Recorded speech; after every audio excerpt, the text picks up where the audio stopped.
కంటి అద్దాల నుండి శాశ్వత విముక్తి పొందండి. లాసిక్ సర్జరీ 14,000 మాత్రమే. వివరాలకు సంప్రదించండి. ఒక సామెత ఉందన్నమాట, సప్త సముద్రాలు ఇది ఇంటి ముంగటికి వచ్చి మురిక్కాలలో పడిపోయాడంట అని. అది మీకు అచ్చు కుదిరినట్టు సరిపోతుంది అంటున్నారు. మీరు చెప్పిన సామెత ఈ దేశంలో ఉన్న ప్రతి పార్టీకి వర్తిస్తుంది. ఈ దేశంలో ఉన్న ప్రతి పార్టీ ఓడిపోయింది. మీరు ఎదిగితే ఎవరికి నష్టము? నేరుగా ఇందులో తెలుగుదేశం పార్టీ. టీడీపీ మీకు ఆఫర్ ఇచ్చింది కదా, మీరు మాతో కలిసి రండి అని చెప్పినప్పుడు మరి మీరు ఎందుకు వెళ్ళలేదు? ప్రశాంత్ కిషోర్ పై ఒక స్థాయిలో లేచారంటే మీరు అసలుకి పార్టీ గురించి మాట్లాడితే పళ్ళు రాలతాయి పొరంబోక నా కూడా. కానీ ఇదే మాట చెప్పాను, ఈ పార్టీ నాకు సహకరిస్తుందా లేదా మేము మాట తప్పుతున్నాము, మేము వెన్నుపోటు పడుస్తున్నాము, ఇది మా పార్టీ సాంప్రదాయము, ఇది మాకు పేటెంట్ రైట్స్ అని మీరు చెప్తే దాన్ని నేను యాక్సెప్ట్ చేస్తాను. అంతే తప్ప పార్టీని మూసేయని చెప్పే అధికారం ఈ రాష్ట్రంలో కాదు, ఈ భూమి మీద ఎవరికీ లేదు. పుంగనూరు నియోజకవర్గంలో అభ్యర్థిని ప్రకటించినప్పుడు ఆ రోజు సాయంత్రమే తెలుగుదేశం పార్టీకి సంబంధించిన ఒక సీనియర్ నాయకుడు చంద్రబాబు నాయుడు గారిని అడగడం జరిగింది. ఒక్కటే రిప్లై ఇచ్చారు ఆ రోజు ఆయన, పుంగనూరు నియోజకవర్గంలో పెద్దిరెడ్డి గెలిచినా మనకు వచ్చే ఇబ్బంది లేదు, కానీ రామచంద్ర యాదవ్ లాంటి వారిని మనం ఎప్పటికీ మనం సహకరించకూడదు, అతనికి మనం సపోర్ట్ చేయకూడదు అనే విధంగా మాట్లాడారు. ఇది వాస్తవమా? 100%. ఎందుకంటే ఇక్కడ రెండు ఛాలెంజ్లు, తిరుమల లడ్డు కల్తీ వ్యవహారంలో కూడా 1,00,000 కాదు 10 లక్షల గోవులు ఇస్తానన్నా కూడా ప్రభుత్వం పట్టించుకునే పరిస్థితులు లేదు. అన్ని రకాలుగా హడావిడి చేశారు, ఒకరి మీద ఒకరు ఆరోపణలు చేశారు, యాత్రలు చేశారు, దీక్షలు చేశారు, ఇన్ని చేశారు కదా, మీరు ఏం చర్య తీసుకున్నారు? అసలు ఏంటి సావిత్రిబాయి గారికి కూడా భారతరత్న ఇవ్వాలని డిమాండ్ చేయడంలో ఉన్న ఆంతర్యం ఏంటి అసలు? మీరు ఆవిడ కంటే పెద్ద అర్హత ఉన్న వాళ్ళు ఎవరైనా ఉన్నారా ఈ దేశంలో పోరాటం చేసిన వాళ్ళలో? ఇక్కడ రేణు దేశాయ్ గారిని మీరు ఆహ్వానించడం అనేది, ఒక మహిళగా జీవితంలో ఎన్ని ఆటుపోట్లు వచ్చినా ఎన్ని ఇబ్బందులు వచ్చినా వాటి సాయిబాబా హిందూ దేవుడా ముస్లిం దేవుడా అనేది కొట్టుకు చేస్తున్నారు. ఎంతవరకు ఈ పోరాటం? ఈ రాష్ట్రంలో భారత చైతన్య యువజన పార్టీని అధికారంలో తీసుకొచ్చేంతవరకు. Welcome to Suman TV. నేను మీ నాగరాజ్ బైర్శెట్టిని. ఈరోజు మన అతిథి భారత చైతన్య యువజన పార్టీ చీఫ్ బోడే రామచంద్ర యాదవ్ గారు మనతో ఉన్నారు. అయితే ఈరోజు ఈ ప్రోగ్రామ్ మనకు స్పాన్సర్ చేస్తుంది ఎకో తేజాస్ విద్యుత్ వాహనాల సంస్థ. నమస్తే అండి. నమస్తే. స్ట్రైట్గా ఒక ప్రశ్న అడుగుతాను, దానికి కొనసాగింపుగా మళ్ళీ మాట్లాడతాను నేను, మీరేం ఫీల్ కావద్దండి. ఒక సామెత ఉందన్నమాట, సప్త సముద్రాలు ఇది ఇంటి ముంగటికి వచ్చి మురిక్కాలలో పడిపోయాడంట అనేసి. అది మీకు అచ్చు కుదిరినట్టు సరిపోతుంది అంటున్నారు చాలామంది, దానికి మీరేమంటారు? దీనికి సమాధానం చెప్పే ముందు నేను ఒక క్వశ్చన్ అడగాలి మిమ్మల్ని. చెప్పండి. మామూలుగా సబ్జెక్టుతో సంబంధం లేని క్వశ్చన్లు అడగడము ఇది మీ వ్యక్తిగత నైజమా లేదా వృత్తిలో భాగంగా అడుగుతారా? వృత్తిలో భాగంగానే అడుగుతున్నాను. అంటే ఎందుకంటే ఎందుకంటే మీ ఇంటర్వ్యూలు నేను చాలా చూశాను. ఓకే. చాలా చోట్ల అయితే కాంట్రవర్షియల్గా మాట్లాడతారు, లేదా సబ్జెక్ట్కి సంబంధం లేని విషయం మాట్లాడతారు. ఇది సబ్జెక్ట్ రిలేటెడ్. ఇది ఎందుకంటే నేను సబ్జెక్ట్ ఇప్పుడు చెప్తాను, దానికి క్లియరెన్స్ ఇస్తాను నేను. బోడే రామచంద్ర యాదవ్ గారు నాకు తెలిసి 2023 జూలైలో అనుకుంటే పార్టీ పెట్టారు. ఒక ప్రభంజనం పార్టీ ఆ రోజు అనౌన్స్ చేసిన రోజే గ్రౌండ్లో కావచ్చు, ఇలా మీరు పెట్టిన ప్రాంగణం నుంచి ఇట్లా విజయవాడ వరకు, ఇట్లా గుంటూరు వరకు అశేష జనవాహిని వెహికల్స్ అని బారులు తిరిపోయాయి. ఒక ప్రభంజంలో వచ్చారు. ఆ తరువాత కూడా మీరు చేసిన కార్యక్రమాలు నా భూతో నా భవిష్యత్ అనమాట. అంత పెద్ద ఎత్తున చేశారు. ధైర్యంగా పులివెందలకు వెళ్ళి వైఎస్ జగన్మోహన్ రెడ్డి గారి మీద అదే పోలీస్ స్టేషన్లో కేసు పెట్టిన వ్యక్తి మీరు. మీరు చేసిన ఉద్యమాలు సాదాసీదా కాదు, ఎన్నో పోరాటాలు. ఎక్కడికి వెళ్ళినా జనం తండోపతండాలుగా తరలి వచ్చారు. ఇక లేదు బోడే రామచంద్ర యాదవ్ గారు ఏమో సాధించబోతున్నారు, 2024లో ఏదో జరగబోతుంది అని అందరూ అనుకుంటుంటే జరిగింది ఏంటి మీకు తెలుసు, ఫలితం ఏంటి, ఏం సాధించారు అనేది తెలుసు. దానికి కొనసాగింపుగానే అవన్నీ కూడా సప్త సముద్రాలు ఇది ఇంటి ముంగడికి వచ్చి పడిపోయినట్టుగా ఉంది అన్నది నేను చెప్పాను. ఇది తప్పంటారా? 100% తప్పు. ఎందుకంటే మీరు అన్నట్టు భారత చైతన్య యువజన పార్టీ ఆవిర్భావము ఒక ఆశయంతో, ఒక లక్ష్యంతో వచ్చాము. ఈ రాష్ట్రంలో ఉన్న రాజకీయ శూన్యత కోసము, ఏదైతే రాష్ట్రంలో పార్టీలు ప్రధాన పార్టీలు కొనసాగిస్తున్న దోపిడీకి, వీళ్ళ దౌర్జన్యాలకి, వీళ్ళ కుటుంబ పాలనలకు వ్యతిరేకంగా ఒక మార్పు తీసుకురావాలి, ప్రజా రాజకీయం తీసుకురావాలనే ఆలోచనతో, ఆశయంతో భారత చైతన్య యువజన పార్టీ ఆవిర్భావం జరిగింది. దానికి రాష్ట్ర వ్యాప్తంగా అన్ని వర్గాల ప్రజలు మద్దతు ఇచ్చారు. మీరన్నట్టు ఒక పార్టీ ఆవిర్భవించిన తర్వాత ఎన్నికల వరకు 9-10 నెలల పాటు అనేక రకాలుగా పోరాటం చేశాము, ప్రజల్లోకి వెళ్ళాము. అయితే గతంలో 2024లో జరిగిన ఎన్నికలు ఒక ప్రత్యేక పరిస్థితుల్లో జరిగాయి. ఎన్నికలకు ముందు నేను ఒక పక్క ప్రభుత్వంతో పోరాటం చేస్తూ ప్రభుత్వం చేస్తున్న అరాచకాలపైన పోరాటం చేస్తూనే ఎన్నికల సందర్భంగా అనేక కుట్రలకు బలైవ్వడం జరిగింది. ఒక ఎన్నికలు చెయ్యలేకపోయినంత మాత్రాన, ఎన్నికల్లో విఫలమైనంత మాత్రాన అదేదో అక్కడికి సమాప్తం అయిపోయినట్టు, అక్కడ క్లోజ్ అయిపోయినట్టు మీరు మాట్లాడాల్సి వస్తే, మీరు చెప్పిన సామెత ఈ దేశంలో ఉన్న ప్రతి పార్టీకి వర్తిస్తుంది. ఈ దేశంలో ఉన్న ప్రతి పార్టీ ఓడిపోయింది. ఇప్పుడు అధికారంలో ఉన్న తెలుగుదేశం పార్టీ కావచ్చు, అదేవిధంగా కూటమిలో భాగస్వామ్యం ఉన్న జనసేన పార్టీ కావచ్చు, అదేవిధంగా బీజేపీ కావచ్చు, వైఎస్ఆర్ కాంగ్రెస్ పార్టీ కావచ్చు, ప్రతి పార్టీ ఓడిపోయినప్పుడు మరి వీళ్ళందరూ కూడా ఇదే నీటి గుంటలో పడిపోయినట్టని మీరు వాళ్ళని క్వశ్చన్ చేయగలరా? ఖచ్చితంగా అవసరమైతే ఇక్కడ ఒక్కటే చెప్తాను. ఒక మాజీ ఐఏఎస్ అధికారి పార్టీ పెట్టాడు, ఒక మాజీ ఐపీఎస్ అధికారి పార్టీ పెట్టాడు, ఒక సీనియర్ పొలిటీషియన్ కర్నూలు జిల్లాలో పార్టీ పెట్టాడు. పార్టీ పెట్టినా కూడా వాళ్ళకి ఇంత వేవ్ రాలేదు, ఇంత జోష్ రాలేదు. అసలుకి మీరు పెట్టిన తర్వాత, పార్టీ పెట్టిన తర్వాత ఒక జోష్ వచ్చింది. వాళ్ళకు మీకు చాలా తేడా ఉంది.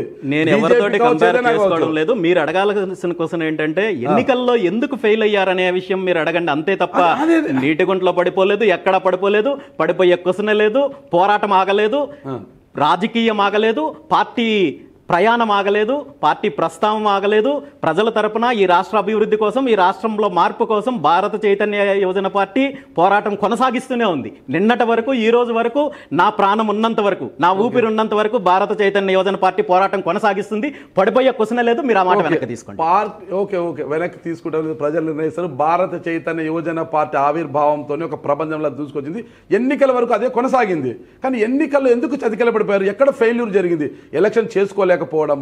ఎలక్షన్ సరళి మీకు అర్థం కాలేదా? ప్రజల్ని మీరు అర్థం చేసుకోలేకపోయారా? ప్రజలు మిమ్మల్ని అర్థం చేసుకోలేకపోయారా? ఇవన్నీ కాదన్నా, వాస్తవం తెలియాలంటే ఇదే సందేశాలు చాలా మందికి ఉన్నాయి. పార్టీ ఆవిర్భావం జరిగిన తర్వాత రాష్ట్ర వ్యాప్తంగా మీరన్నట్టు అన్ని వర్గాల ప్రజలు బీసీవై పార్టీకి మద్దతు ఇచ్చారు, మాతో కలిసి నడిచారు. ఎన్నికల సమయం దగ్గర పడే కొద్దీ అప్పుడున్న పరిస్థితుల్లో, ముఖ్యంగా గతంలో ఉన్న ప్రభుత్వం చేసిన అరాచక పాలన వల్ల ప్రజలు పూర్తిగా ఒక రకమైన భయాందోళన స్థితిలోకి వెళ్ళిపోయారు. ఇదే ప్రభుత్వం మళ్ళీ కొనసాగితే కనీసం మనము మన వ్యాపారాలు, మన ఉద్యోగాలు, మన బ్రతుకులు బ్రతికే పరిస్థితి లేదు, వ్యక్తిగతంగా కూడా అనేక రకాల ఇబ్బందులు ఉంటాయనే ఒక భయాందోళనకు గురయ్యే పరిస్థితి వచ్చింది. ఆ ఎన్నికలు 2024 ఎన్నికలు కేవలం ఒకటే ఫ్యాక్టర్ మీద నడిచింది, యాంటీ జగన్.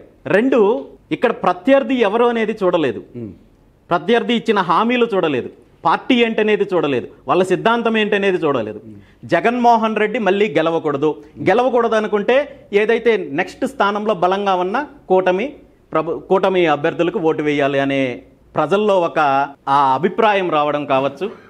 దాంతోపాటు మేము కొత్త పార్టీ నిర్మాణం పూర్తిగా చేయలేకపోవడం వల్ల కావచ్చు, పార్టీ ప్రజల్లోకి వెళ్ళగలిగిన, ఎన్నికలు ఎదుర్కోగలిగే అంత శక్తి లేకపోవడం వల్ల కావచ్చు, అంతకంటే ప్రధానంగా కొన్ని కుట్రల వల్ల కావచ్చు. ఏంటా కుట్రలు అంటున్నారు? ఏంటా కుట్రలు? మీపై కుట్రలు చేయాల్సిన అవసరం ఎవరికి వచ్చింది? అందరికీ ఉందన్న. ఈ రాష్ట్రంలో ఒక ప్రత్యామ్నాయ రాజకీయ వ్యవస్థ కావాలి అని పార్టీ ముందుకు తీసుకొచ్చినప్పుడు ఇప్పుడున్న పార్టీలందరికీ కూడా ఖచ్చితంగా కుట్రలు చేయడానికి, కానీ నన్ను ఎదగనివ్వకుండా చేయాలి, బీసీవై పార్టీ ఎదగకూడదు, ప్రజల్లోకి వెళ్ళకూడదు అనేసి అనేక రకాలుగా చేశారు. మీరు ఎదిగితే ఎవరికి నష్టము?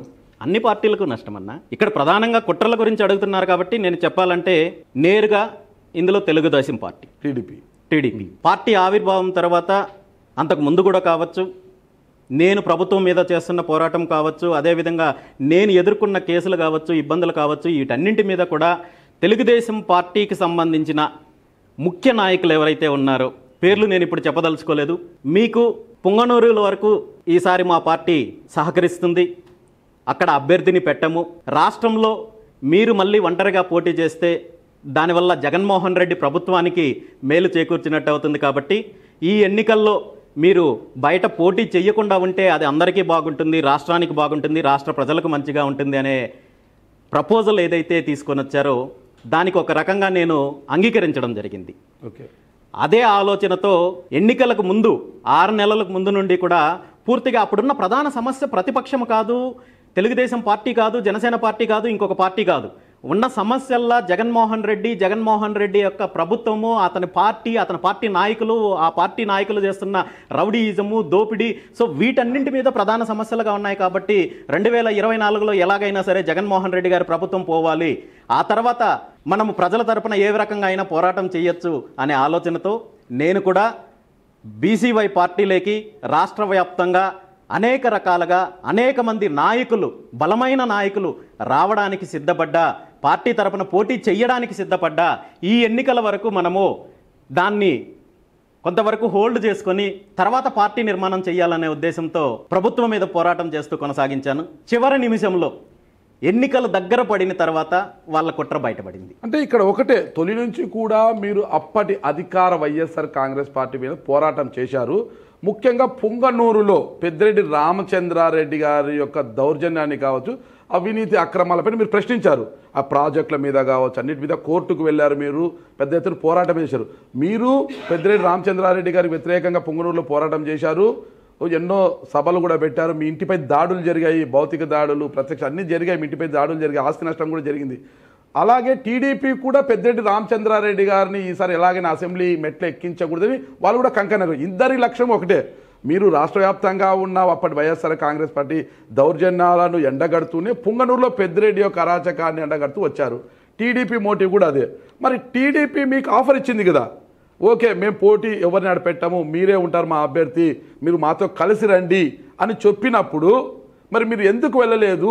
ఆ చర్చలు కూడా జరిగాయి అంటున్నారు మీతో. మరి ఏంటి అసలు చర్చలు జరిగినప్పుడు అసలు ఏం జరిగింది, ఆ కథ ఏంటి అసలుకి? మొదట్లో తెలుగుదేశం పార్టీ నుండి వచ్చిన ప్రతిపాదనలు వేరు, ఎన్నికల దగ్గర పడిన తర్వాత వాళ్ళు తీసుకొచ్చిన ఆలోచనలు వేరున్నా.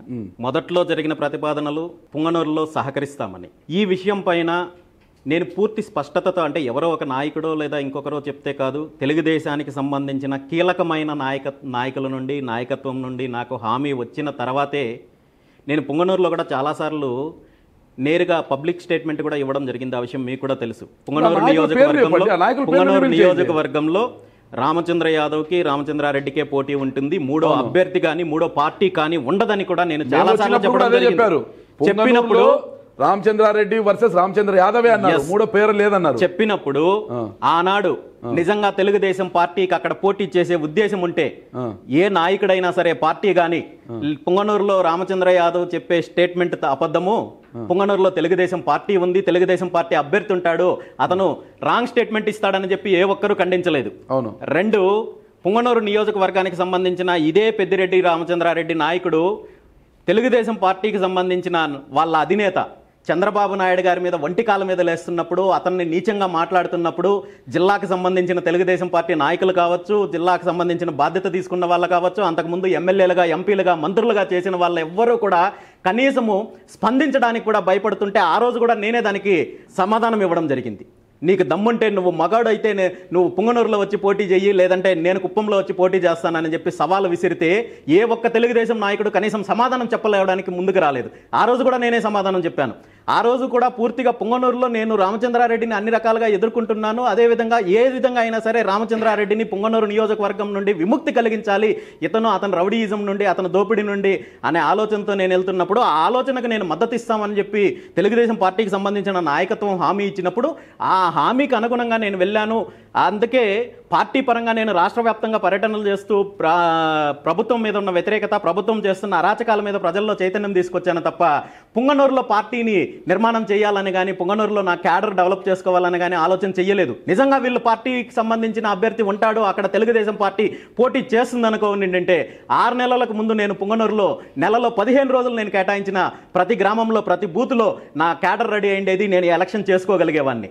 కానీ అధ్యక్షుడుగా టీడీపీ ఇచ్చిన హామీని మీరు ఎలా నమ్మారు? మీరు ఒక పార్టీ అధ్యక్షుడుగా ఎగ్జాక్ట్ గా అంటే ఇక్కడ ఏంటంటే నా వ్యక్తిగత లాభం కంటే, పార్టీ లాభం కంటే కూడా రాష్ట్రం బాగుపడాలి, ఈ రాక్షస పరిపాలన నుండి రాష్ట్రం బయటికి రావాలి, కాబట్టి మనం త్యాగం చేయాలి, మనకు ఇక్కడ రాజకీయం కంటే కూడా రాష్ట్రం ఇంపార్టెంట్ అనే ఉద్దేశంతో ఆ రోజు నేను ఆ హామీకి కావచ్చు, వాళ్ళు ఇచ్చిన మాటకు కావచ్చు, దాన్ని తీసుకోవడం జరిగింది. మీతో మాట్లాడింది ఎవరు ఆ రోజు? పార్టీ పరంగా మాట్లాడిన వాళ్ళ గురించి నేను ఇప్పుడు మాట్లాడడం కరెక్ట్ కాదు. కానీ రివీల్ చేయడంలో తప్పేంటి? ఈ కుట్ర గురించి మొట్టమొదటిసారిగా మీరు చెప్పేది వాస్తవమా మొట్టమొదటిసారిగా బయటపడింది అయితే మాత్రము పుంగనూరు నియోజకవర్గంలో నేను ఒక పుంగనూరు ధర్మ పోరాట సభ అనే సభని ఏర్పాటు చేయడం జరిగింది. చివరిగా అది కూడా హైకోర్టు, సుప్రీంకోర్టు నుండి పర్మిషన్స్ తీసుకొని చివరిలో ఆ సభ ఏర్పాటు చేయడం జరిగింది.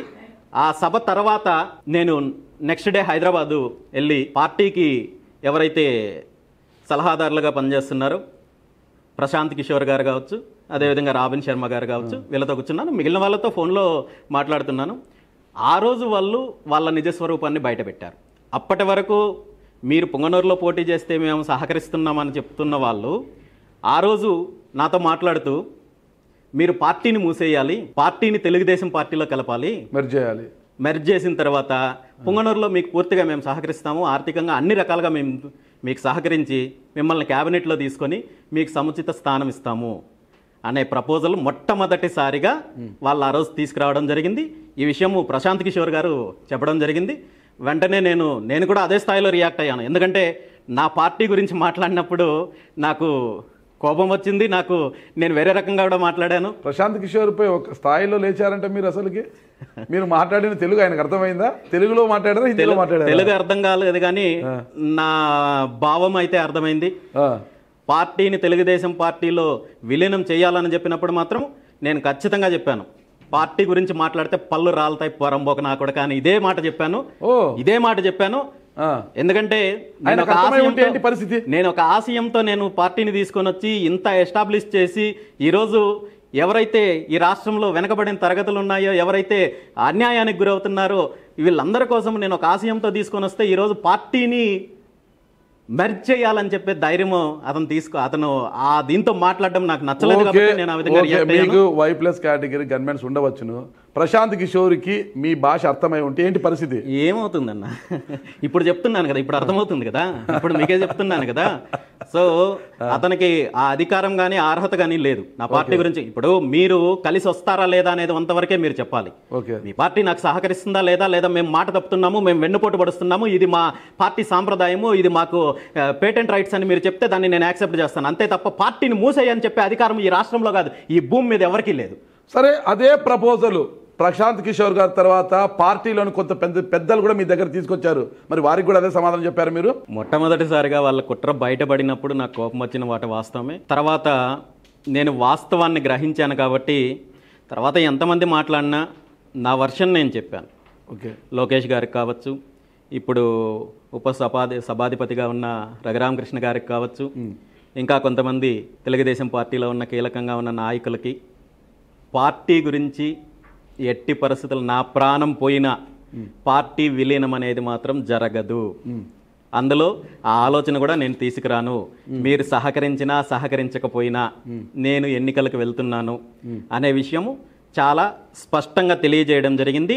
ముఖ్యంగా తెలుగుదేశం పార్టీకి సంబంధించిన నాయకులు అప్పట్లో ఎవరైతే నాతో కాంటాక్ట్లో ఉన్నారో వాళ్ళు ఇప్పుడు ఈవెన్ క్యాబినెట్లో ఉన్న వాళ్ళు కొంతమంది కూడా ఇదే ప్రపోజల్ వాళ్ళకి కూడా ఆ రోజు నాకు మద్దతు ఇచ్చారు. పుంగనూరులో అయితే రామచంద్ర యాదవ్ అయితేనే ఎదుర్కోగలడు, అతనికి మద్దతు మనం ఇవ్వాలి అనే ఆలోచన తెలుగుదేశం పార్టీకి సంబంధించిన సీనియర్ నాయకులకు చాలామందికి ఉంది. ఇదే విషయం అయ్యి వీళ్ళు ఈ విధంగా కుట్ర చేసి పుంగనూరు నియోజకవర్గంలో అభ్యర్థిని ప్రకటించినప్పుడు ఆ రోజు సాయంత్రమే అభ్యర్థుల ఎంపికలో కీలకంగా ఉంటున్న తెలుగుదేశం పార్టీకి సంబంధించిన ఒక సీనియర్ నాయకుడు నేరుగా ఆ పార్టీ అధినేత ప్రస్తుత ముఖ్యమంత్రి చంద్రబాబు నాయుడు గారిని అడగడం జరిగింది. పుంగనూరులో మనం యాదవ్ గారికి సహకరించాలనుకున్నాం కదా, మరి మనం అక్కడ అభ్యర్థిని పెట్టాం సార్, ఈ ఈక్వేషన్ ఎలా వచ్చింది అంటే ఒక్కటే రిప్లై ఇచ్చారు ఆ రోజు ఆయన. పుంగనూరు నియోజకవర్గంలో పెద్దిరెడ్డి గెలిచినా మనకు వచ్చే ఇబ్బంది లేదు, కానీ రామచంద్ర యాదవ్ లాంటి వాడిని మనం ఎప్పటికీ మనం సహకరించకూడదు, అతనికి మనం సపోర్ట్ చేయకూడదు అనే విధంగా మాట్లాడారు. ఇది వాస్తవమా? 100%. ఎందుకంటే ఇక్కడ 2 ఛాలెంజ్లు, అక్కడ కుప్పం నుంచి చంద్రబాబును గెలవనీయకూడదు అనేది పెద్దిరెడ్డి రామచంద్రారెడ్డి గారి యొక్క పంతం. పుంగనూరు పుడింగి అని ఆయన పేరు పెట్టారు పెద్దిరెడ్డి రామచంద్రారెడ్డి గారికి. పెద్దిరెడ్డి రామచంద్రారెడ్డి సార్ అసెంబ్లీ మెట్లు ఎలా ఎక్కుతారో చూస్తానని చంద్రబాబు గారు శపథం చేశారు. కానీ మీరు చెప్పేది కొద్ది అనుమానంగా ఉందన్నమాట. పెద్దిరెడ్డి గెలిచినా పర్వాలేదు. నేను అబద్ధం చెప్పాల్సిన అవసరం లేదు. వాస్తవంగా జరిగిందేమనేది అందరికీ తెలుసు. పుంగనూరు నియోజకవర్గంలో తెలుగుదేశం పార్టీ అభ్యర్థిని తీసుకొని వచ్చి కుట్ర చేసిన మాట వాస్తవము. ఇదే పెద్దిరెడ్డి రామచంద్రారెడ్డి గెలుపుకు తెలుగుదేశం పార్టీ నేరుగా కాకపోయినా వాళ్ళు తీసుకున్న నిర్ణయం వల్ల ఈ రోజు మళ్ళీ పెద్దిరెడ్డి రామచంద్రారెడ్డి గెలిచాడు. అదే విధంగా పెద్దిరెడ్డి రామచంద్రారెడ్డి తమ్ముడు తంబళ్లపల్లెలో అక్కడ గత 5 సంవత్సరాల నుండి పోరాటం చేస్తున్న శంకర్ యాదవ్ని కాదని చెప్పి పార్టీ క్యాడర్కి వాళ్ళ పార్టీకి సంబంధించిన నాయకులకు వ్యతిరేకంగా అప్పటి వరకు వైఎస్ఆర్ కాంగ్రెస్ పార్టీకి సంబంధించిన కార్యక్రమాల్లో పాల్గొంటూ వైఎస్ఆర్ కాంగ్రెస్ పార్టీకి పెద్దిరెడ్డి కుటుంబానికి విధేయతంగా ఉన్న ఒక వ్యక్తిని నెల రోజులకు ముందు తీసుకొని వచ్చి అక్కడ కుట్ర చేసిన మాట వాస్తవము. ఈ వాస్తవము చిత్తూరు జిల్లాలో ప్రతి ఒక్కరికి తెలుసు. తెలుగుదేశం పార్టీకి సంబంధించిన నాయకులందరికీ తెలుసు. ఇదే పెద్దిరెడ్డి రామచంద్రారెడ్డి అధికారంలో ఉన్నప్పుడు ఏదైతే విద్యుత్ శాఖ మంత్రిగా ఉన్నాడో ఆ విద్యుత్ శాఖలో అవినీతి జరిగిందని పెద్దిరెడ్డి రామచంద్రారెడ్డికి అదేవిధంగా వైఎస్ జగన్మోహన్ రెడ్డికి సంబంధించిన బినామీ సంస్థ ఏదైతే షిరిడి సాయి ఎలక్ట్రికల్స్ ఉందో ఈ ఎలక్ట్రికల్స్కి వేల కోట్ల రూపాయలు అప్పనంగా అప్పచెప్తున్నారు, అవినీతి జరుగుతోందని చెప్పి తెలుగుదేశం పార్టీ ఆ పార్టీకి సంబంధించిన మీడియాలు ప్రతిరోజు అనేక రకాలుగా పుంకలుగా రాశారు. సోమిరెడ్డి చంద్రశేఖర్ రెడ్డి లాంటి వాళ్ళు చాలాసార్లు ప్రెస్ మీట్ పెట్టారు. చంద్రబాబు నాయుడు గారు కడపకి వెళ్ళినప్పుడు మేము అధికారంలోకి వస్తే షిరిడి సాయి ఎలక్ట్రికల్స్ చేసిన అవినీతిని కక్కిస్తాము, వాళ్ళ పైన శిక్ష విధిస్తామని చెప్పిన వాళ్ళు ఇదే షిరిడి సాయి ఎలక్ట్రికల్స్ నుండి జనవరి 12వ తేదీన 40 కోట్ల రూపాయలు ఎలక్షన్ ఫండ్ గా అధికారికంగా బాండ్స్ రూపంలో తీసుకున్నారు. మరి ఇది కుట్ర కాదంటారా? ఇది అవినీతిలో భాగస్వామ్యం కాదంటారా? పెద్దిరెడ్డి రామచంద్రారెడ్డికి సహకరించినట్టు కాదంటారా? మీరు అన్నట్టు సహకరించలేదు అనుకుంటే మీరు పోటీలో నిలబడడం వల్లే పెద్దిరెడ్డి రామచంద్రారెడ్డి గారు అక్కడ గెలిచారు. నేను పోటీలో నిలబడతానని చెప్పి 5 సంవత్సరాల ముందు నుండి చెప్తున్నా. ఈ రోజు నేను చెప్పడం లేదు. పుంగనూరు నియోజకవర్గంలో పెద్దిరెడ్డి రామచంద్రారెడ్డిని ఓడించేంత వరకు నేను పోరాటం చేస్తాను. అతన్ని పుంగనూరు నియోజకవర్గం చిత్తూరు జిల్లా నుండి తరిమి కొట్టేంత వరకు నేను పోరాటం చేస్తున్నానని నేను స్పష్టంగా ఆ రోజు నుండి ఈ రోజు వరకు ఒకటే క్లారిటీతో ఉన్నాను. తెలుగుదేశం పార్టీ కుట్ర చేసింది తెలుగుదేశం పార్టీ. చివరి నిమిషం వరకు అభ్యర్థిని పెట్టము సహకరిస్తామని చెప్పి మాట తప్పింది తెలుగుదేశం పార్టీ. ఒకటే స్ట్రైట్ ప్రశ్న, మీకు ఆవేశం రావచ్చు పర్వాలేదు, అయినా కూడా 2009లో ఏదైతే మీలాగే ఒక మంచి లక్ష్యంతో ప్రజారాజ్యం పార్టీని స్థాపించి ఆ తర్వాత చాప చుట్టి కాంగ్రెస్ పార్టీలోకి విలీనం చేశారు మెగాస్టార్ చిరంజీవి గారు ప్రజారాజ్యం పార్టీని. మరి ప్రజారాజ్యం పార్టీనే కాంగ్రెస్ పార్టీలోకి విలీనం చేసినప్పుడు 18 స్థానాలు వచ్చింటే మరి మీరెందుకు టీడీపీ పార్టీ వాళ్ళ పార్టీలోకి విలీనం చేయమంటే ఎందుకు ఒప్పుకోలేదంటారు? ఇంకొక పార్టీ గురించి ఇంకొక నాయకుడి గురించి వాళ్ళు ఎందుకు చేశారు, ఏ ఉద్దేశంతో పార్టీని తీసుకొచ్చారు, ఏ ఆశయంతో తీసుకొచ్చారు, ఎందుకు విలీనం చేశారు అనే దాని మీద నేను మాట్లాడనన్నా అది నాకు సంబంధం లేని విషయము. నేనైతే రాజకీయంగా ఒక స్పష్టమైన ప్రణాళికతోనే ఉన్నాను. భారత చైతన్య యువజన పార్టీ ఆవిర్భావం వెనుక ఒక ఆశయం ఉంది. ఆశయం కోసం పార్టీ వచ్చింది తప్ప ఒక ఎన్నికల కోసమో ఒక పదవి కోసమో రాలేదు. ఈ పదవి కోసం అయితే నేను పార్టీని తీసుకురావాల్సిన అవసరం లేదు, నేను పోరాటం చేయాల్సిన అవసరం లేదు. సో ఎప్పటికీ భారత చైతన్య యువజన పార్టీ విలీనం అనేది నా ప్రాణం ఉన్నంత వరకు జరగదు. ఇది స్పష్టంగా నేను ఈరోజు చెప్తున్నాను, మీరు నోట్ చేసుకోండి. సరే, పుంగనూరులో మీ ఓటమి కావచ్చు, రాష్ట్రంలో మీ పార్టీ ఘోర వైఫల్యం కావచ్చు, అయితే టీడీపీ కుట్ర ఇదన్నీ మనం పక్కన పెట్టేస్తే ఈ ఎలక్షన్స్ నుంచి మీరు నేర్చుకున్న గుణపాఠం ఏంటి? రాజకీయాల్లో అనేక రకాలుగా కుట్రలు ఉంటాయి. ప్రభుత్వం చేస్తున్న పోరాటం వల్ల ప్రభుత్వాన్ని ఎదుర్కోవడంతో పాటు మన వెనక జరిగే కుట్రలను కూడా మనము గమనించాలి. వాటన్నింటినీ ఛేదిస్తేనే రాజకీయంగా సక్సెస్ అవుతాం తప్ప గుడ్డిగా పార్టీలను నాయకులను నమ్మితే ఎలాంటి ఇబ్బందులు వస్తాయనేది గత ఎన్నికల్లో చూసామన్నా. ఇక మీ పని మీరు ఎలక్షన్ తర్వాత కూడా అదే పోరాటం చేస్తూనే పోతున్నారు. ఎంతవరకు ఈ పోరాటం సాధించాలని ఈ రాష్ట్రంలో భారత చైతన్య యువజన పార్టీని అధికారంలో తీసుకొచ్చేంత వరకు భారత చైతన్య యువజన పార్టీని స్థాపించామో ఆ ఆశయం నెరవేరే వరకు ఏదైతే మేము అభివృద్ధి చేయాలనుకుంటున్నామో, ఏదైతే ఈ దోపిడీ వ్యవస్థను రూపుమాపాలనుకుంటున్నామో, రాజకీయ వ్యవస్థలో ప్రక్షాళన తీసుకురావాలనుకుంటున్నామో అది జరిగేంత వరకు ఖచ్చితంగా పోరాటం చేస్తాము, సాధిస్తాం. అందులో ఏమాత్రం ఓటుకి ఓటు వేసేలా ప్రజల్ని బానిసలుగా తయారు చేస్తున్న ఈ సమాజం రాజకీయ నాయకులందరూ కూడా వాళ్ళ స్వార్థం కోసం ఓటుకి నోటిస్తూ కొనుక్కుంటూ వాళ్ళ బానిసలాగా మార్చేశారు. ఈ పరిస్థితుల్లో బీసీవై పార్టీ రాష్ట్రంలో అధికారంలోకి రావడం అనేది ఒక కల కదా? కాదన్న, వాస్తవం. ఎలా వాస్తవం అవుతుంది? ఆ రోజు వస్తుంది. మీరు కలగనడంలో తప్పు లేదు, అది జరుగుతుందా? నేను కలగనడం, అంత డబ్బు మీ దగ్గర ఉందా? కలగనడం లేదు. పార్టీ నడపగలరా? పార్టీ నడపడానికి కేవలం డబ్బు మాత్రమే కాదు, అలాగని మీరు అన్నట్టు ఆర్థికంగా బలంగా లేకుండా పార్టీ నడపడము సమస్య కాదు. మన ఆలోచనలు మంచివైనప్పుడు, మన కార్యక్రమాలు మంచిగా అయినప్పుడు, ఇది పార్టీ అంటే ఇదేదో వ్యక్తిగతమైన విషయమో లేదా ఒక సంస్థో లేదంటే ఒక కంపెనీనో కాదన్నా, ఇది ఒక ఆశయంతో వచ్చిన వ్యవస్థ కాబట్టి ఖచ్చితంగా దానికి ప్రజల నుండి మద్దతు వస్తుంది. దానికి కావాల్సిన అన్నీ కూడా సమకూరుతాయి. ఆ దిశగా ప్రజల్లోకి వెళతాము, ఆ దిశగా పార్టీని బలోపేతం చేస్తాము, ఆ దిశగా బీసీవై పార్టీని అధికారంలోకి తీసుకొస్తాము. అందులో అనుమానం ఏం లేదు. మీరు పోరాటం చేసే తప్పు లేదు, కానీ ప్రతి 5 ఏళ్లకోసారి వచ్చే ఎన్నికల్లో ఎమ్మెల్యే కుర్చీ ఖరీదు పెరుగుతూనే ఉంది. ఎమ్మెల్యేగా పోటీలో దిగాలంటే లాస్ట్ ఎన్నికల్లో 50 కోట్లు, ఈసారి అది 100 కోట్లకు వెళ్ళే అవకాశం ఉందంట. ఆ స్థాయిలో ఉండే నాయకులు మీకుంటారు అసలు మీ పార్టీలో ఒక్కరైనా? ఖచ్చితంగా వస్తారన్న, మీరు రాసి పెట్టుకోండి.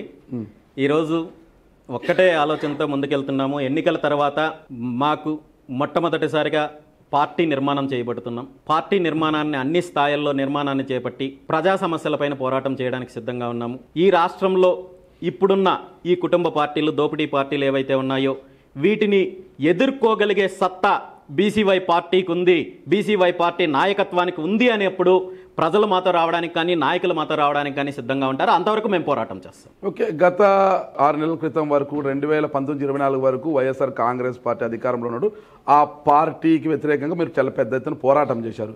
ఇప్పుడు కూటమి అధికారంలో ఉంది. మరి కూటమి పార్టీ యొక్క పరిపాలన గురించి మీరు ఏమంటారు? కూటమి పరిపాలన గురించి నేను చెప్పడం కంటే కూడా ప్రజలు చెప్తున్నారన్న. గత 6 నెలల కాలంలో ఏ హామీలు ఇచ్చి అధికారంలోకి వచ్చారు, సూపర్ 6 అని ఏం చెప్పారు, వాటి అమలు ఏ విధంగా ఉంది అనేది ప్రజల్లో చర్చ నడుస్తుంది. నేను మాట్లాడాల్సిన పని లేదు. ఒక బీసీ నాయకుడిగా చెప్పండి, మీరు ఒక పార్టీ అధ్యక్షుడిగా, ఒక బీసీ నాయకుడిగా చెప్పండి. చంద్రబాబు నాయుడు గారు ఈరోజు ఒక బీసీ నాయకుడిని ఆ పార్టీ అధ్యక్షుడిగా నియమించారు. ఒక బీసీ సామాజిక వర్గానికి చెందిన ఒక అధికారికి ఈరోజు చీఫ్ సెక్రటరీ ఇచ్చారు. ఒక బీసీ ఇలా రక్షణ చట్టం ఒకటి తీసుకొస్తామంటున్నారు. బీసీల కోసం కొత్త కొత్త సంస్కరణలు తీసుకొస్తామంటున్నారు. ఏ పార్టీకైనా బీసీలే వెన్నెముక అనమాట. ఆ బీసీలు ఎటువైపు ఉంటే ఆ పార్టీ అధికారంలోకి రావడం తథ్యం అనమాట. మరి అలాంటి బీసీలకు ఇంత పెద్దపీట వేస్తున్నా చంద్రబాబు నాయుడు గారిని కావచ్చు, కూటమి ప్రభుత్వాన్ని కావచ్చు, హర్షించాల్సింది పోయి మీరు ఇంత వ్యతిరేకంగా మాట్లాడుతున్నారు ఏంటి అసలు? ఎందుకు హర్షించాలన్నా? అవునండి, మీరు ఒక బీసీ నాయకుడిగా మీకు హ్యాపీ కదా? ఒక ఈరోజు కూటమి ప్రభుత్వ అధికారంలో తెలుగుదేశం పార్టీ అధ్యక్షుడు ఎవరంటే బీసీ నాయకుడు, ఓకేనా, పల్లా శ్రీనివాస్ గారు ఉన్నారు. ఒకటి చీఫ్ సెక్రటరీ, ముఖ్యమంత్రి తర్వాత అంతటి పవర్స్ ఉన్న చీఫ్ సెక్రటరీ ఎవరంటే ఒక బీసీ యాదవ్ సామాజిక వర్గానికి చెందిన, అది కూడా రాయలసీమ వాసే, ఒక బ్యూరోక్రాట్ ఐఏఎస్కి ఇచ్చారు. ఓకేనా, ఈరోజు బీసీ రక్షణ చట్టం ఒకటి, బీసీల కోసం ఇంకా ఎన్నెన్నో చేయాలని చంద్రబాబు నాయుడు గారు తప్పిస్తున్నారు. ఒక బీసీఏ ఉండి మీరు చంద్రబాబు నాయుడు గారిని అప్రిషియేట్ చేయాలి, అభినందించాలి, ఇంకా వెళ్ళి ఆయనకు ఒక బొకే ఇచ్చి నమస్కరించి రావాలి, మంచి పనులు చేస్తున్నారు మీరు అని. అది పోయి ఇక్కడ కూర్చొని మీరు విమర్శించడం ఇదంతా కూడా ప్రతి నాయకుడు, ప్రతి ప్రభుత్వము చేస్తున్న బీసీ ఓటు బ్యాంకు కుట్ర. ఇక్కడ ఇంతకు ముందు కూడా నేను స్పష్టంగా చెప్పడం జరిగింది. మీరు అన్నారు వాళ్ళ పార్టీకి బీసీ నాయకుడిని రాష్ట్ర అధ్యక్షుడిగా తీసుకొచ్చారని. నేను అడుగుతున్నది ఏంటంటే, ఇక్కడ పదవులు ఇచ్చి ఓటు బ్యాంక్ రాజకీయాలు చేసేది కాదు, పవర్స్ కావాలంటున్నాను. ఓకే, పొజిషన్ వేరు, పవర్ వేరు. మీ అందరికీ కూడా తెలుసు, మీకు కూడా తెలుసు. రాష్ట్ర అధ్యక్షుడిని చేసినంత మాత్రాన ఆ రాష్ట్ర అధ్యక్షుడికి ఎంత పవర్ ఉంటుందో, ఎంత అధికారం ఉంటుందో మీ అందరికీ తెలుసు. కేవలం వీళ్ళు ఉత్సవ విగ్రహాల్లాగా పదవులు ఇవ్వడము, దాన్ని అడ్డం పెట్టుకొని ఓటు బ్యాంక్ రాజకీయాలు చేయడం తప్ప దానివల్ల ఎవ్వరికీ ఉపయోగం లేదు. 2, ఈరోజు మీరు చీఫ్ సెక్రటరీ అపాయింట్మెంట్ గురించి అన్నారు. ఒక చీఫ్ సెక్రటరీ అపాయింట్మెంట్ అనేది వర్గాన్ని బట్టో కులాన్ని బట్టో ఉండదన్న. ఆయన సామర్థ్యము, ఆయన సీనియారిటీ, ఆయన సమర్థత, ఆయన అందుకు 100% అర్హుడు. ఎందుకంటే ఇంతకుముందు అనేక డిపార్ట్మెంట్స్లో ఆయన పనిచేశారు. ఆయన సమర్థత ఏంటో ముఖ్యమంత్రి గారికి తెలుసు, సీనియారిటీ ఏంటో తెలుసు. అది పరిపాలనలో భాగంగా జరిగింది తప్ప ఇదేదో బీసీ కోటానో లేదా కులం కోటాలోనో. నేను సమర్థత అంటున్నాను. సమర్థత విజయానంద్ గారికి 100% ఆ సమర్థత ఉంది కాబట్టి ఇచ్చారు తప్ప ఏదో బీసీ కులానికి సంబంధించిన వాడో లేదా ఇంకో ప్రసాద్ గారికి సమర్థత లేదంటారా? నేను ఆ క్వశ్చన్ మీరు చంద్రబాబు నాయుడు గారిని అడగండి, నన్ను అడిగితే ఎట్లన్నా. నంబర్ 2 మీరు అన్నారు రిజర్వేషన్ల కోటాలో ఇవి చేస్తున్నారు అనేసి. ఈ రోజు స్థానిక సంస్థల్లో రిజర్వేషన్ల కోటా పెంచుతాము 24% నుండి 34% పెంచుతామంటున్నారు కదా. హర్షించదగ్గ విషయమే కదా. హర్షించదగ్గ విషయమే అన్న. మరి ఇదే కోటాని ప్రధానంగా బీసీలు అభివృద్ధి చెందాలంటే విద్యా ఉద్యోగాల్లో రిజర్వేషన్లకు సంబంధించి కోటా పెంచినప్పుడు దాని ఫలితం వస్తుంది. మరి ఇక్కడ మీరు 10% పెంచినప్పుడు విద్యా ఉద్యోగాల్లో కూడా ఇదే 10% పెంచండి, 24% నుండి 34% చేయండి. ఖచ్చితంగా ఒక బీసీ బిడ్డగా, ఒక బీసీ సామాజిక వర్గానికి చెందిన బిడ్డగా నేను తెలుగుదేశం పార్టీని కావచ్చు, కూటమి ప్రభుత్వాన్ని కావచ్చు అభినందిస్తాను. అందులో ఏమాత్రం అనుమానం లేదు. ఇవన్నీ కూడా ఏమంటే బీసీ కార్డు ఉపయోగించుకోవడానికి, బీసీ ఓటు బ్యాంక్ కోసం చేసే కార్యక్రమాలు తప్ప ఇందులో వేరే తేడా ఏమి ఉండదన్నా, మార్పు ఏమి ఉండదు. అది ఎలా ఉంటుందో గత ప్రభుత్వాల్లో మనం చూసాము, ఈ ప్రభుత్వంలో చూస్తున్నాము, రాబోయే రోజుల్లో కూడా చూస్తాం. ఇప్పుడు చంద్రబాబు నాయుడు గారిని చూస్తున్నారు ముఖ్యమంత్రిగా, మీరు కూటమి ప్రభుత్వం ముఖ్యమంత్రిగా. గతంలో జగన్మోహన్ రెడ్డి గారిని చూశారు. ఇద్దరిలో ఎవరు బెటర్ అనిపిస్తుంది మీకు? ఈ రెండు పార్టీలు, ఈ రెండు నాయకత్వము ఈ రాష్ట్రానికి సరిపోదు కాబట్టి ప్రత్యామ్నాయం కావాలనే ఆశయంతో భారత చైతన్య యోజన పార్టీ ఆవిర్భావం జరిగిందన్న. ఈ ఇద్దరు నాయకత్వాలని ఎక్కడ సమర్థించే ప్రశ్న అయితే మాత్రం రాదన్న. కూటమి జగన్ కావాలా, కూటమి కావాలన్నప్పుడు జగన్ వద్దు, కూటమే ముద్దు అని ఓట్లేశారు. 2029లో కూటమి వద్దు, జగనే ముద్దు అనుకుంటే పరిస్థితి పరిస్థితి రాదన్న. ఖచ్చితంగా రాదు. ఎలా 2029 నాటికి ఈ రాష్ట్రానికి జగన్ వద్దు, కూటమి వద్దు అనే పరిస్థితిని భారత చైతన్య యోజన పార్టీ తీసుకొని వస్తుంది. దానికోసం పోరాటం చేస్తారు. ఇదే కళ 2019 నుంచి 24 వరకు కూడా చేశారు మీరు. 2019 నుండి లేదన్నా, 2023లోనే రావడం జరిగింది. పార్టీని తీసుకొచ్చిన 11 నెలల్లో పార్టీ నిర్మాణం చేయలేదు. పార్టీ పరంగా ఆ రోజు అనేక రకాల ఇబ్బందులు, నేను అడుగు పెడితే కేసులు పెట్టడము, తప్పుడు కేసులు పెట్టడము, ఈ వేధింపులు, కోర్టులు, వీటన్నిటి వల్ల పార్టీ నిర్మాణం చేయలేకపోయాం. ఈ రోజు నేను అదే చెప్తున్నాను. మా ముందున్న తక్షణ కర్తవ్యము పార్టీ నిర్మాణం చేపట్టాలి. పార్టీ నిర్మాణంతో పాటు ప్రజా సమస్యలపైన పోరాటం చేయాలి, ప్రజల్లోకి వెళ్ళాలి, పార్టీ ఓట్ బ్యాంక్ సంపాదించుకోవాలి. పార్టీ పైన నమ్మకము ప్రజల్లో కావచ్చు, నాయకుల్లో కావచ్చు. బీసీవై పార్టీ అంటే ఈ రాష్ట్రానికి మంచి జరుగుతుంది, బీసీవై పార్టీకి అవకాశం వస్తే ఈ రాష్ట్రంలో రైతులకు మంచి జరుగుతుంది, యువతకు మంచి జరుగుతుంది, మహిళలకు మంచి జరుగుతుంది, ఈ రాష్ట్రంలో మార్పు వస్తుంది, ఈ దోపిడీని అరికట్టచ్చు అనే నమ్మకాన్ని ప్రజల్లో కలిగించడానికి మేము పోరాటం చేస్తాము. ఆ దిశగా పార్టీని బలోపేతం చేస్తాము. 29లో మీరు అనే స్లోగన్లు లాంటివి ఏవి ఉండవు. ఖచ్చితంగా ఈ పాలనలో ఏవైతే దోపిడీ పాలనలు, కుటుంబ పార్టీలు, ఈ వ్యవస్థలన్నింటినీ కూడా రూపుమాపి ఒక సరికొత్త రాజకీయ వ్యవస్థకి ప్రజలు బలం చేకూర్చే విధంగా పోరాటం చేస్తాం. చూద్దాం, అది కూడా వేచుద్దాం ఏం జరుగుతుందని. ఇక్కడ ఒక విషయం అండి, అంటే 2024 ఎన్నికలకు ముందు మీపై పొంగనూరులో ఎన్నో దాడులు జరిగాయి. మీరు ఎక్కడ ప్రోగ్రాములు పెట్టాలన్నా కూడా దాడులు, ఇంటి మీద దాడులు, ఆస్తి నష్టము అన్నీ చాలా జరిగాయి అన్నమాట. అప్పుడు ప్రతిసారి కూడా అప్పటి ప్రతిపక్ష పార్టీగా ఉన్న తెలుగుదేశం పార్టీ మీకు మద్దతు ప్రకటించింది, కొన్ని స్టేట్మెంట్స్ కూడా ఇచ్చారు అప్పట్లో. కానీ అదే ఇప్పుడు అధికారంలోకి వచ్చారు, కూటమి అధికారంలోకి వచ్చింది. గతంలో ఎవరైతే ఆ సోషల్ మీడియాలో అవాకులు చవాకులు పేల్చారు వారు కావచ్చు, దాడులు చేసిన వారిని కావచ్చు, పార్టీ కార్యాలయాల మీద, ఇళ్ల మీద దాడులు చేసిన వారిని అరెస్టు చేసి బొక్కలు వేస్తున్నారు ఇప్పుడు. కానీ ఈరోజు బోడే రామచంద్ర యాదవ్ గారి పైన ఆ రోజు దాడి జరిగినప్పుడు ఖండించిన తెలుగుదేశం పార్టీ అధికారంలో కదా, మళ్ళీ ఈరోజు మీపై దాడులు చేసేందుకు ఎవరిని అరెస్ట్ చేయలేదు కదా ఈరోజు. అంటే మీరు కంప్లైంట్ ఇవ్వలేదా, లేదంటే వాళ్ళు ఏమైనా పరిగణలోకి తీసుకోలేదా, అసలు ఏం జరుగుతుందంటారు? 2019 నుండి 24 వరకు నా మీద పెట్టిన కేసులన్నీ కూడా తప్పుడు కేసులని ప్రజలకు తెలుసు. ఈ కేసులు పెట్టిన పోలీస్ డిపార్ట్మెంట్కి తెలుసు. అప్పట్లో ప్రతిపక్షంలో ఉన్న, ఇప్పుడు అధికార పార్టీలో ఉన్న నాయకత్వానికి తెలుసు. ఇదే విషయం గురించి ప్రస్తుత ముఖ్యమంత్రి చంద్రబాబు నాయుడు గారు పొంగనూరుకు వచ్చినప్పుడు కూడా చెప్పడం జరిగింది. అసెంబ్లీలో 2-3 సార్లు ప్రస్తావించడం జరిగింది నా మీద పెట్టిన తప్పుడు కేసుల గురించి, వీటి గురించి.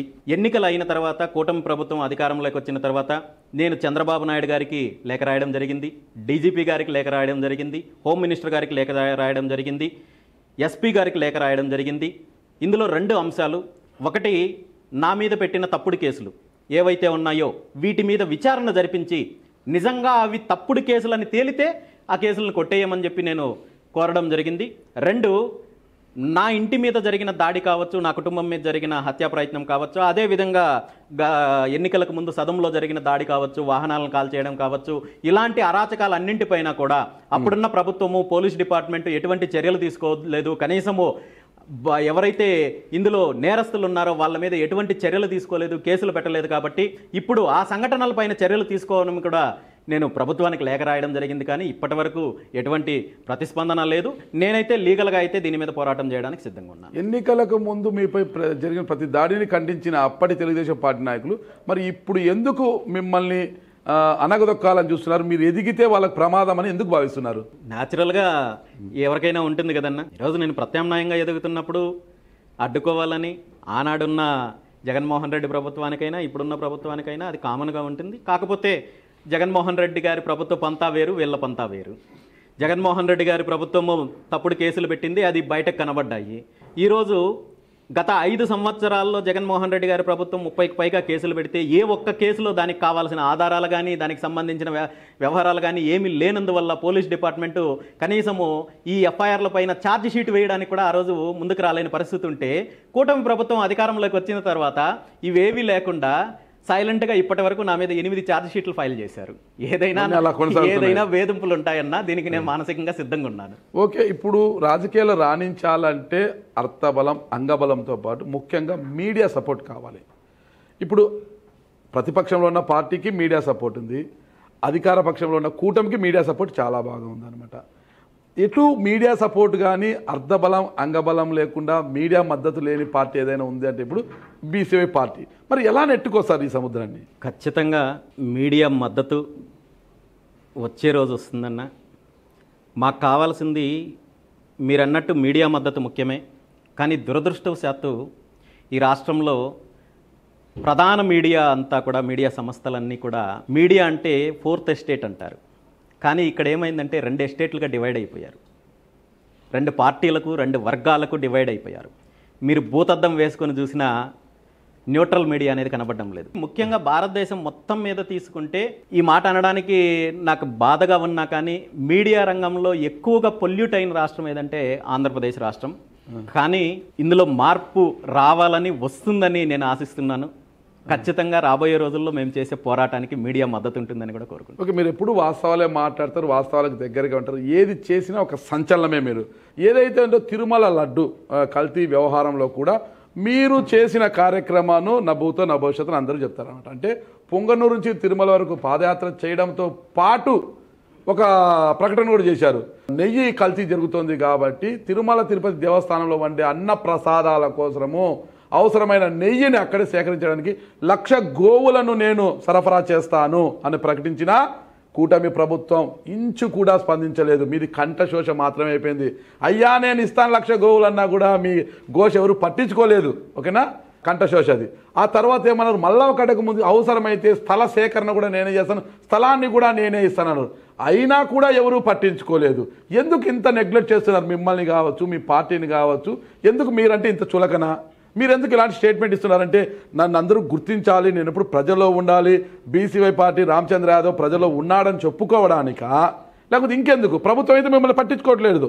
మీరు ఎన్ని స్టేట్మెంట్లు ఇచ్చినా 1,00,000 కాదు 10 లక్షల గోవులు ఇస్తానన్నా కూడా ప్రభుత్వం పట్టించుకునే పరిస్థితుల్లో లేదు. మరి ఎందుకు ఇలాంటి స్టేట్మెంట్స్ ఇస్తున్నారు? అలాంటప్పుడు ఈ ప్రశ్న మీరు ప్రభుత్వంలో ఉన్న వాళ్ళని ఎందుకు అడగరన్నా? మీరు కావచ్చు, మీడియా కావచ్చు, ఈరోజు నేను ఏదైతే ప్రపోజల్ చేశానో ఇది నా వ్యక్తిగతం కాదు, ఇది నా పార్టీకి సంబంధించింది కాదు, ఇది నా రాజకీయానికి సంబంధించింది కాదు. కలియుగ దైవం వెంకటేశ్వర స్వామికి సంబంధించింది. ఆయనకు అపచారం జరుగుతున్నది. ఆయన భక్తులకు ఎవరైతే కోట్లాది మంది భక్తులు ఉన్నారో వాళ్ళ మనోభావాలు దెబ్బతిన్నాయి. కాబట్టి దీని మీద రాజకీయ ఆరోపణలు ప్రత్యారోపణలు చేయడం కాదు, దీనికి ఒక శాశ్వత పరిష్కారం కావాలని చెప్పి నేను ఒక ప్రపోజల్ ఇచ్చినప్పుడు దీని మీద మేము యాక్సెప్ట్ చేస్తున్నాము, మేము లేదా రిజెక్ట్ చేస్తున్నామని చెప్పి ఏదో ఒక రకంగా స్పందించాల్సిన బాధ్యత ప్రభుత్వం మీద ఉన్నప్పుడు గత 6 నెలల కాలం నుండి ఈరోజు మార్చి 26వ తేదీకి సుమారు చంద్రబాబు నాయుడు గారు దీని మీద ప్రకటన చేసి 6 నెలల కాలం అవుతుంది.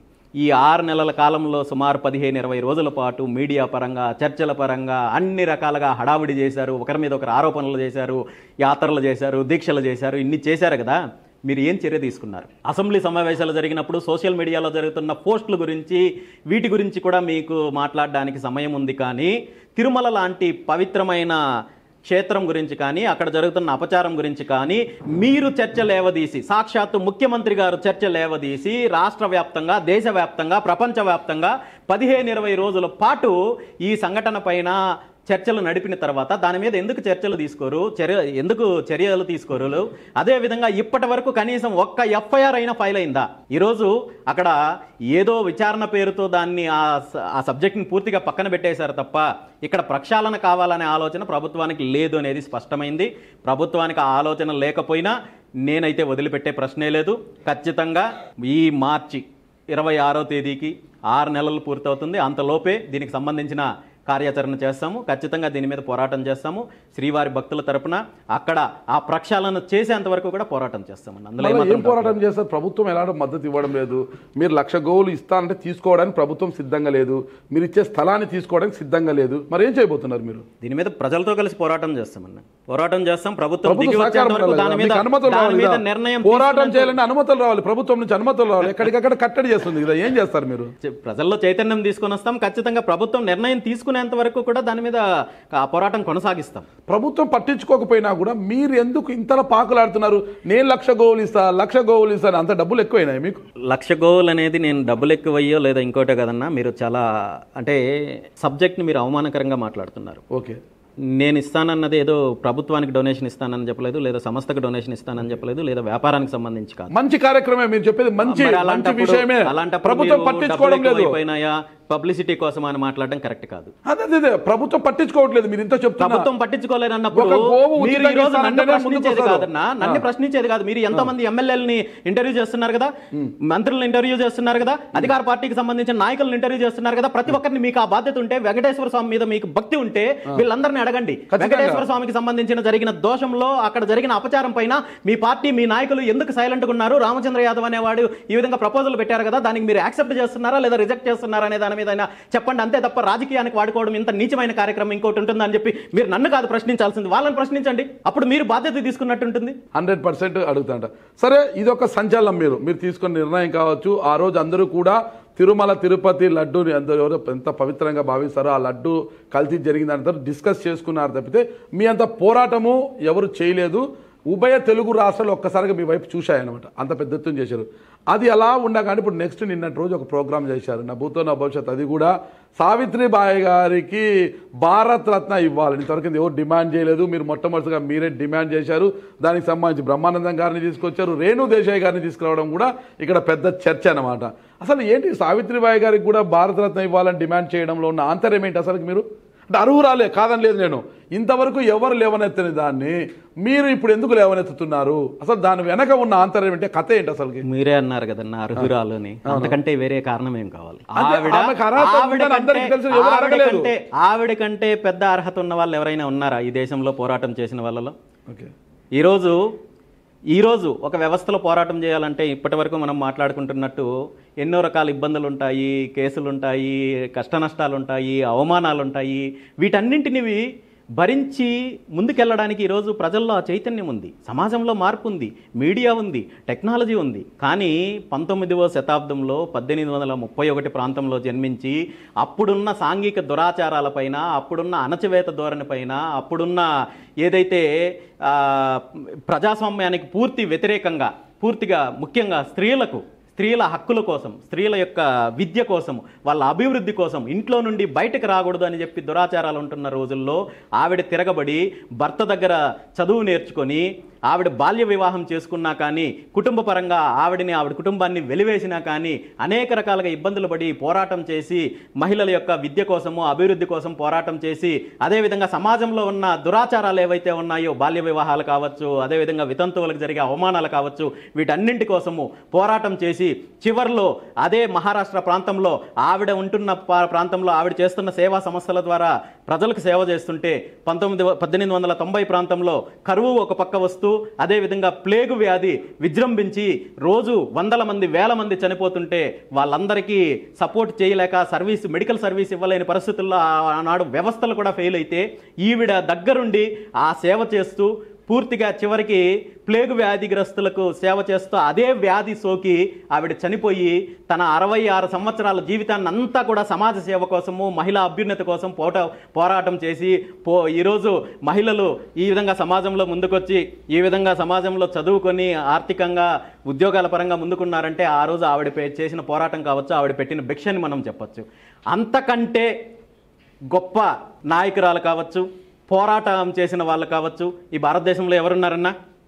ఈరోజు మనకు తెలుసు, ఎక్కడో విదేశాల నుండి వచ్చి సేవా ముసుగులో అప్పటి వరకు కనీసము మత మార్పిడి అనేది లేనప్పుడు మత మార్పులను ప్రోత్సహిస్తూ సేవా ముసుగులో వచ్చిన వాళ్ళందరికీ కూడా అనేక రకాల పురస్కారాలు ఇచ్చి అవార్డులు ఇచ్చి భారత ప్రభుత్వం గుర్తించినప్పుడు ఈ దేశం గడ్డ మీద పుట్టి ఈ దేశం కోసము ఈ దేశంలో మహిళల కోసం పోరాటం చేసి ఇంత చైతన్యం తీసుకొని వచ్చి తన జీవితాన్ని అర్పించిన ఆవిడికి భారతరత్న ఎందుకు ఇవ్వకూడదన్నా? అంత పోరాటం చేసినప్పుడు ఈరోజు వెనకబడిన తరగతుల కోసము అణగారిన వర్గాల కోసము మహిళల కోసం పోరాటం చేశానా కానీ ఈరోజు వివక్ష ఉందంటే ఇలాంటి పోరాటం చేసిన వాళ్ళని కూడా గుర్తించే పరిస్థితుల్లో ప్రభుత్వాలు లేవంటే ఆవిడ మీద వివక్ష చూపిస్తున్నారు.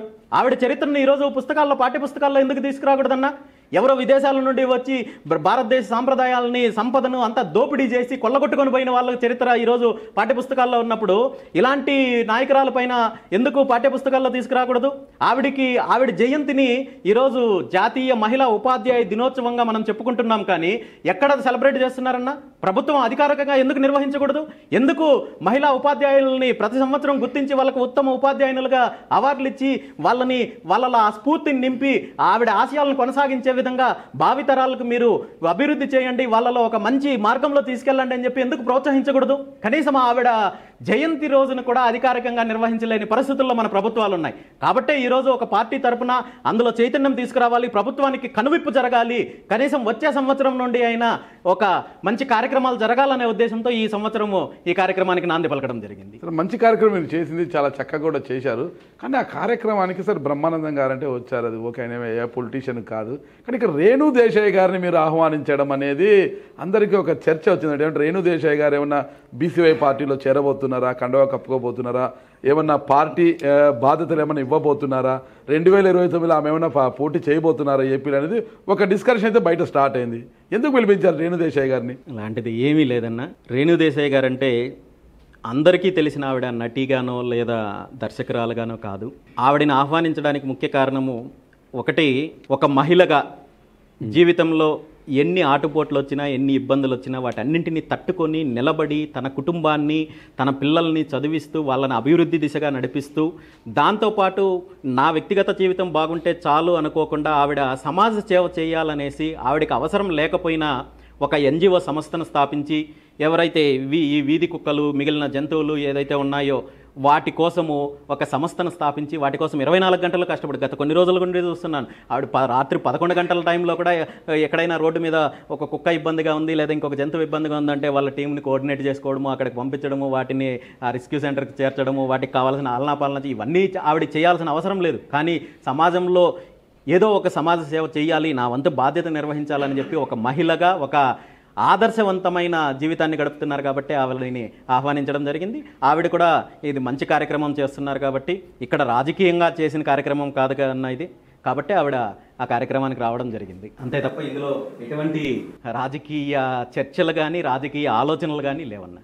ఓకే, ఒక మీ పార్టీకి సంబంధం లేని సబ్జెక్ట్ అడుగుతున్నాను. ఒక పార్టీ అధ్యక్షుడిగా మీ కామెంట్ కావాలి కాబట్టి, తాడిపత్రిలో జేసీ ప్రభాకర్ రెడ్డి గారు December 31 నైట్ ఉమెన్స్ కోసం, మహిళల కోసం ఒక కార్యక్రమం ఏర్పాటు చేశారు. దానికి సంబంధించి ఒక సినీ యాక్టర్ మా ఇద్దరు బీజేపీ నాయకురాలు మాధవీలత గారు కావచ్చు, ఇక్కడ ఉన్న యామిని శర్మ గారు కామెంట్ చేశారనమాట. అదొక పెద్ద వార్ జరుగుతోంది, అదేమన్నా మీరు గమనించారా? దీని గురించి నాకు సమాచారం లేదన్నా. ఓకే, ఇంకా మీకు సమాచారం లేదు కాబట్టి ఇకపోతే రామచంద్ర యాదవ్ గారు ఎప్పుడు కూడా సనాతన ధర్మము, హిందూయిజము, హిందూ ధర్మము అది ఇదని ఎప్పుడు కూడా పూజలు ఎప్పుడు చూసినా మీరు యాగాలు హోమాలు పూజలు చేస్తూనే ఉంటారు కదా. హిందూ ధర్మం గురించి సనాతన ధర్మం గురించి ఇంత చక్కగా మాట్లాడుతుంటారు కదా.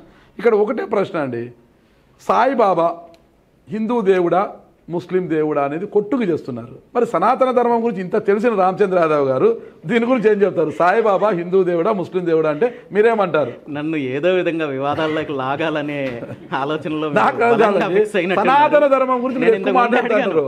సంబంధం లేని క్వశ్చన్లు వివాదాల క్వశ్చన్లు అడగడము ఇది మీ వ్యక్తిగత నైజమా లేదా వృత్తిలో భాగంగానే? ఎందుకంటే భాగమేనండి, వృత్తిలో భాగమే. నేనే సనాతన ధర్మం గురించి మీరు ఎక్కువగా మాట్లాడుతుంటారు. మీరు పవన్ కళ్యాణ్ గారు ఎక్కువ మాట్లాడేది, మీరు పూజలు యాగాలు హోమాలు కూడా చేసినారు. మొన్న కూడా శతచండీ యాగం అనేసి మొన్న ఇంట్లో దాదాపు 42 రోజులు ఎంతో చేశారు. మీరు చాలా అద్భుతంగా చేశారన్నమాట. మొత్తం ఒక దేవాలయం, ఇంటిని మొత్తం దేవాలయంలో మార్చేశారన్నమాట. మొత్తం హోమగుండాలతో దేవాలయంలో మార్చేశారు. అందుకు అంత ప్రావీణ్యం గల మీరు సనాతన ధర్మం మీద సాయిబాబా గురించి హిందూ దేవుడా ముస్లిం దేవుడు అంటే ఏమంటారు? దీనికంటే ముందు మనం తెలుసుకోవాల్సిన విషయం ఏంటంటే సాయిబాబా ఏ రోజు సాయిబాబా అంటే షిరిడి సాయిబాబా. షిరిడి సాయిబాబా, ఆ, మిగిలిన సాయిబాబాలు కూడా కావచ్చు, షిరిడి సాయిబాబా కావచ్చు, పుట్టపర్తి సాయిబాబా కావచ్చు, సత్యసాయిబాబా, వీళ్ళెవ్వరు కూడా నేను దేవుడు అని చెప్పలేదు. ఓకే వీళ్ళందరూ కూడా గురుస్వరూపం. ఓకే గురుస్వరూపంగా మనము గురువులను పూజించే సాంప్రదాయము సనాతన ధర్మంలో, హిందూ ధర్మంలో ఉంది. ఇది సనాతన ధర్మంలో గురువుని పూజించడం అనేది ఎక్కడ మతానికి సంబంధించిన అంశం కాదు. ఏ మతంలో పుట్టారు, ఏ మతంలో చేశారు. సాయిబాబా గారు ఆయన జీవిత చరిత్ర చదివినట్టయితే మనము చూడొచ్చు. ఆయన కృష్ణ మందిరం కట్టించారు, కృష్ణుడి భజనలు చేశారు. ఇక్కడ సనాతన ధర్మం సిద్ధాంతం ఏదైతే ఉందో దాని గురించే చెప్పారు తప్ప ఆయన వేరే రకంగా ఏం చెప్పలేదు. కాబట్టి ఆయన్ని 100% గురువుగానే చూడాలి. అయితే ఈ వివాదాలు ఎక్కడికి వస్తాయంటే సాయిబాబాని కొంతమంది అంటే వాళ్ళకున్న భక్తి వల్ల కావచ్చు, లేదా ప్రచారం కోసం కావచ్చు, లేదా మరే కారణాల వల్ల కావచ్చు, వేరే వేరే దేవతామూర్తుల అవతారాల్లాగా ప్రతిష్ఠ చేయడము, దేవతామూర్తుల అవతారాల్లాగా ఆ విధంగా అలంకరణలు చేయడము, దీనివల్ల కొంతమంది మనోభావాలు దెబ్బతినడం వల్ల ఈ వివాదాలు నడుస్తున్నాయి తప్ప సాయిబాబా అని మతం పరంగా చూడడమో లేదా వేరే రకంగా చూడడమో కరెక్ట్ కాదు. ఆయన్ని గురువుగానే చూడాలి, ఆ విధంగానే ఆరాధించాలి. అందులో ఏమాత్రం తప్పలేదు. ఓకే, ఫైనల్గా ఒకటే అండి, 2029 ఎన్నికలకు అంటే 2024లో బోర్లా పడ్డట్టు అంటే ఒక పార్టీ కుట్రలో బలి కావడానికి ఏమన్నా సిద్ధంగా ఉన్నారా, లేదా ఒంటరిగానే ఖచ్చితంగా బరిలోకి దివాలని ఏదైనా పార్టీ పిలిచి ఈసారి మా పార్టీ మీరు బరిలో వద్దు, మా పార్టీ మద్దతు ఇస్తుంది, మిమ్మల్ని బరిలోకి దింపుతామని ఇంకో పార్టీ వైఎస్ఆర్ కాంగ్రెస్ పార్టీ మీకు హామీ ఇచ్చిందనుకోండి, ఇంకో నియోజకవర్గాలు పెరుగుతాయి కాబట్టి ఒక నియోజకవర్గం నుంచి మీకు అవకాశం ఇస్తాము, మీరు మా పార్టీకి మద్దతు ఇవ్వండి అంటే మద్దతు ఇస్తారా, అంటే బీసీవై పార్టీ స్ట్రైట్గా పోటీ చేస్తుంది. బీసీవై పార్టీకి ఇప్పుడున్న ప్రధాన లక్ష్యము పార్టీ నిర్మాణము, పార్టీ బలోపేతము, ప్రజా సమస్యలపైన పోరాటం. ఇవన్నీ జరిగినప్పుడు రేపు పొద్దున్నే మాకు హామీల గురించో ఇంకొకటి గురించో పట్టించుకునే పరిస్థితి లేదు. ఆ రోజు ఎలక్షన్ వచ్చినప్పుడు ఆ రోజు దానికి సంబంధించిన అలయన్స్ గురించో లేదా ఇంకొక విషయం గురించో మాట్లాడాల్సి వచ్చినప్పుడు అప్పుడు మాట్లాడచ్చన్నా. ఇప్పుడు ఆ అవసరము లేదు, దాని గురించి ఆలోచన చేయాల్సిన అవసరము లేదు. మా ముందున్న లక్ష్యం అయితే పార్టీని బలోపేతం చేయడము, ప్రజా సమస్యలపైన పోరాటం. ఇందులో ఇంకా వేరే సెకండ్ ఆలోచన కానీ సెకండ్ అభిప్రాయం కానీ ఏం లేదు. ఓకే, పూర్తి స్థాయిలో తీసుకుంటే బీసీవై పార్టీ యొక్క భవిష్యత్ కార్యాచరణ ఎలా ఉండబోతుంది? ఖచ్చితంగా సంక్రాంతి తర్వాత జిల్లా పర్యటనలు మొదలు పెడుతున్నాము. ప్రతి జిల్లాలో కూడా పార్టీకి సంబంధించిన నాయకులు ఉన్నారు, కార్యకర్తలు ఉన్నారు. దీనికి సంబంధించిన ఒక ప్రణాళికబద్ధంగా నిర్మాణాత్మకంగా పార్టీ నిర్మాణం చేపట్టి అదేవిధంగా ప్రభుత్వం చేసే ప్రజా వ్యతిరేక విధానాలపైన ప్రభుత్వం మంచి చేస్తే మంచి చెప్తాము, అదేవిధంగా వ్యతిరేక విధానాలు చేస్తే ప్రజలకు వ్యతిరేకంగా ఏదైనా కార్యక్రమం చేస్తే దాని మీద పోరాడతాము, పార్టీని బలోపేతం చేస్తాం. ఖచ్చితంగా బీసీవై పార్టీ ఏ ఆశయంతో వచ్చిందో ఆ ఆశయాన్ని సాధించేంత వరకు కూడా పోరాటం చేస్తాం. అందులో ఫైనల్గా తీసుకుంటే పాదయాత్రలకు ఆద్యుడు వైఎస్ రాజశేఖర రెడ్డి గారు. పాదయాత్ర చేసిన ప్రతి ఒక్కరు కూడా ఆ పార్టీ అధికారంలోకి వచ్చింది. అంటే భవిష్యత్తులో బోడే రామచంద్ర యాదవ్ గారు కూడా పాదయాత్ర చేసే అవకాశం ఉందా? చూద్దామన్న, కాలం నిర్ణయిస్తుంది, ఆ రోజున్న పరిస్థితులు నిర్ణయిస్తాయి. ప్రజల కోసము, రాష్ట్రం కోసము ఖచ్చితంగా ఏం చేయడానికైనా నేను సిద్ధంగా ఉన్నాను, పార్టీ సిద్ధంగా ఉంది. ఖచ్చితంగా మీరు ప్రజల కోసం మీరు ఉన్నారు కాబట్టి ప్రజలు కూడా మీ వైపు ఉండాలని, మీ వైపు నడవాలని నేను కూడా కోరుకుంటున్నాను. థ్యాంక్ యూ అండి, నమస్తే.